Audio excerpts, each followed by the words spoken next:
السلام عليكم ورحمة الله وبركاته. الحمد لله رب العالمين، والصلاة والسلام على أشرف الأنبياء وإمام المرسلين حبيبنا المصطفى سيد الخلائق والبشر. اللهم صل وسلم وبارك على هذا النبي الأمين وعلى آله وأصحابه ذوي الشرف العظيم. رب اشرح لي صدري ويسر لي أمري واحلل عقدة من lisani yafqahu qawli wa ba'd. Watukufu wa Kiislam, baada ya kumshukuru Allah jalla fi'ala na kuzitaka rehema na amani zimwendee bwana mtume Muhammad sallallahu alaihi wasallam, leo kwa uwezo wa Allah subhanahu wa ta'ala tunaendelea kupeana faida mbalimbali ambazo zinahusu dini yetu ya Kiislam. Tunamuomba Allah subhanahu wa ta'ala ajalie faida hizi ziwe ni zenye kuleta tija katika umma huu wa Kiislam.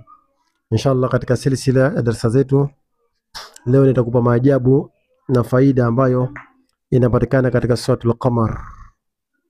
Sura hii ina faida kubwa sana na ni faida zake ni nzuri sana, na Mwenyezi Mungu Subhanahu wa Ta'ala akikujalia kuipata klipu hii basi ifanyie kazi inshallah, kwa sababu haya tunayosoma haya ni katika hadithi za bwana mtume Muhammad sallallahu alaihi wasallam.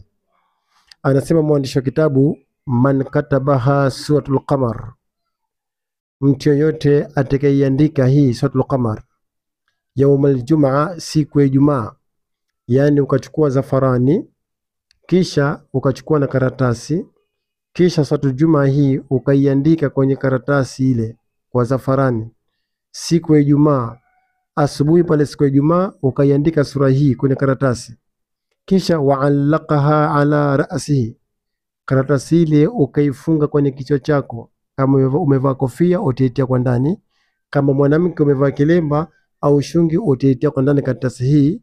Basi kana inda Allahi wajihan, utakuwa na njia nzuri kwa Allah subhanahu wa ta'ala, utakuwa na mwenendo mzuri kwa Allah subhanahu wa ta'ala.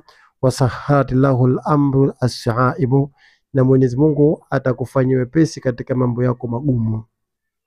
Kwa suratul Qamar hii siku ya Ijumaa asubuhi pale ukaiandika kwenye karatasi, kisha karatasi ile ukaifunga ukaitia katika kichwa ama katika ushungi au kwenye kofia ukaitia siku ya Ijumaa, basi utakuwa na njia nzuri kwa Allah subhanahu wa ta'ala.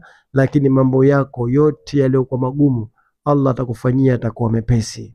Kwa inshallah nenda kaifanyie kazi sura hii na Mwenyezi Mungu subhanahu wa ta'ala atakufanyia wepesi katika mambo yako. Watu wengi sana wamekuwa wakisikitika mambo ni magumu, riziki hazifunguki, hali ya kuwa njia zipo, na Mwenyezi Mungu mwenyewe ametueleza kwenye Qur'an, wa man a'rada an dhikri fa inna lahu ma'ishatan dhanka. Kwa ukiacha dhikri basi utaishi maisha ya dhiki kabisa. Kwa hiyo katika kuishi maisha ambayo ni mazuri, basi itumie sura hii Al-Qamar, Mwenyezi Mungu atakufanyia wepesi inshallah. Kama mambo yako hayendi, riziki zako hazifunguki, basi itumie sura Al-Qamar hii uifanyie kazi kama nilivyokuelekeza hapo kwenye kitabu chetu hichi. Mwenyezi Mungu atakufanyia wepesi inshallah, na sina la ziada isipokuwa tu tukutane katika vipindi vinavyokuja mbele. Wassalamu alaikum wa rahmatullahi wa barakatuh.